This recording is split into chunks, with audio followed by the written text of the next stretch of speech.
Greetings to all.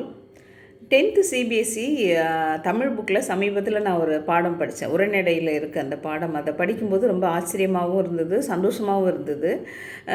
அந்த hospitality, அதாவது விருந்தோம்பல் அப்படிங்கிற பண்பை பற்றி அந்த பாடத்தில் நிறைய ஒவ்வொரு பாடலையும் அதை எப்படி மென்ஷன் பண்ணியிருக்காங்க அப்படிங்கிறத படித்தேன். அதை படிக்கும்போது எனக்கு என்ன தோணுச்சு அப்படின்னா, ஸ்டூடெண்ட்ஸ் இதை இப்போ உள்ள லைஃப் ஸ்டைல்லையும் அந்த காலத்து லைஃப் ஸ்டைலையும் எப்படி கம்பேர் பண்ணிப்பாங்க, இதை பற்றி என்ன நினைப்பாங்க அப்படிங்கிறது எனக்கு யோசனையாக இருந்தது. அதில் பார்த்திங்கன்னா அதில் என்னென்னலாம் சொல்லப்பட்டிருக்கு அப்படின்னா இன்மையிலும் விருந்து அப்படின்னு ஒரு கான்செப்ட் இருக்குது. இல்லாதப்பையும் எப்படி விருந்து கொடுக்கலாம் அப்படிங்கிறது பெரிய புராணத்தில் ஒரு பாடலில் சொல்லியிருக்காங்க. ஒரு முதியவர் ஒரு சிவனடியார் வீட்டுக்கு வராரு. நடு இரவில் வர்றாரு. வரும்போது குளிரில் நடுங்கிட்டே வர்றாரு. அவருக்கு எதாவது சாப்பாடு வேணும், ரொம்ப பசிக்குது அப்படின்னு சொல்கிறாரு. ஸோ அந்த சிவனடியாரும் அவரோட ஒய்ஃபும் சேர்ந்து வீட்டில் எதுவுமே இல்லை, அவங்க எல்லாம் சாப்பிட்டு முடிச்சிட்டாங்க, அவங்களே ரொம்ப வறுமையில் தான் இருக்காங்க. இருந்தாலும் அவங்க என்ன பண்ணுறாங்க அப்படின்னா, போய் மழை பெய்கிற டைமில், இதெல்லாம் நம்ம சின்ன வயசில் படிச்சிருப்போம், மழை பெய்கிற டைமில் விதை நெல்லாம் இருந்திருக்கும். அந்த விதை நெல்லாம் எடுத்துகிட்டு அதை க்ளீன் பண்ணி அதை அரிசியாக்கி அதை சமைச்சி கீரையெல்லாம் பறிச்சுட்டு ஏதோ காட்டு கீரையெல்லாம் இருக்கும், அதெல்லாம் பறிச்சுட்டு அவருக்கு முதியவருக்கு சாப்பாடு போடுறாங்க. சாப்பிட்ட பிறகு தான் தெரியுது வந்திருக்கிறது கடவுளில் ஒரு சிவன் அப்படின்றது தெரியுது. இப்படி ஒரு பாடல். நற்றிணைங்கிற ஒரு சங்க பாடலில் நடு இரவில் யார் வந்தாலும் அவங்களுக்கு நம்ம விருந்து கொடுக்கணும், அவங்களுக்கு சாப்பாடு போடணும் அப்படின்றது சொல்லப்பட்டிருக்கு. பழைய காலத்து வீட்டிலெல்லாம் பார்த்துருப்போம் நம்ம புதியவர்கள் யாரும் வந்தால் திண்ணையெல்லாம் இருக்கும், அதில் திண்ணையில் படுத்துட்டு போகிறதுக்கு எல்லாம் இடம் இருக்கும் அப்படிங்கிறதையும் மென்ஷன் பண்ணியிருக்காங்க. அதுக்கப்புறம் கண்ணகி கோவலனை பிரிஞ்சு வருத்தப்படும் போது கோவலன் செல்வம் போனதை பற்றியும் ஃபீல் பண்ணலையா, கோவலன் பிரிஞ்சு மாதவிட்ட போனதை பற்றியும் நான் ரொம்ப வருத்தப்படலை, ஆனால் விருந்தினர்கள் வரும்போது என்னால் அவர்களை சரியாக உபசரிக்க முடியலையே அப்படின்னு கண்ணகி வருத்தப்பட்டதாக ஒரு பாடல் இருக்குது.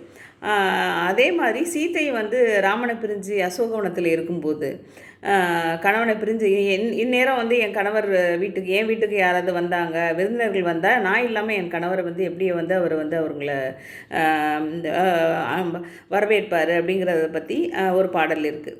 திருவள்ளுவர் திருக்குறளில் மோப்பக்குழையும் அனிச்சம் அப்படிங்கிற ஒரு வரியை மென்ஷன் பண்ணியிருக்காரு. அதாவது விருந்தினர்கள் முகமலர்ச்சியோடு நம்ம வீட்டில் எதுவுமே இல்லைனாலும் என்ன இருக்குதோ அதை சந்தோஷமாக, தண்ணி இருந்தால் கூட அதை சந்தோஷமாக ஹாப்பியாக கொடுத்து அவங்கள்ட்ட அன்பான வார்த்தைகளை பரிமாறி பேசி அவங்கள வெளியில் அவங்கள நின்று அவங்கள்ட்ட போயிட்டு வாங்க அப்படின்னு சொல்லிவிட்டு ஒரு 10 அடி தூரமாக நடந்து போய் அவங்கள்ட்ட சொல்லிட்டு வரணும் அப்படிங்கிறத அதில் மென்ஷன் பண்ணியிருக்காங்க. நம்ம இப்போ நம்ம கொஞ்ச நாளைக்கு முன்னாடி வரைக்கும் நம்ம என்ன பண்ணிகிட்டு இருந்தோம் அப்படின்னா, யாராவது நம்ம புதியவர்களாக நம்ம வரவேற்க முடியாது. இது வேறு மாதிரியான சூழ்நிலை. புதியவர்கள் யாரும் வந்தால் நம்ம வீட்டுக்குள்ளே அலோவ் பண்ண முடியாது. ஆனால் நம்ம விருந்தினர்கள், நம்ம ரிலேட்டிவ்ஸ் யாராவது வந்தாலும் நம்ம என்ன பண்ணுவோம், பஸ் ஸ்டாண்ட் வரைக்கும் கொண்டு விட்டு வருவோம், இல்லைன்னா ட்ரெயின் ஏற்றி விட்டு வருவோம். நிறைய பேர் வீட்டுக்கு வருவாங்க போவாங்க, இப்படி ஒரு வீடு ஒரு கலகலப்பாகவே இருக்கும். ஆனால் இப்பொழுது காலகட்டத்தில் நம்ம விருந்தினர்களை எப்படி உபசரிக்கிறோமா அப்படின்றத நம்ம யோசிக்கணும்.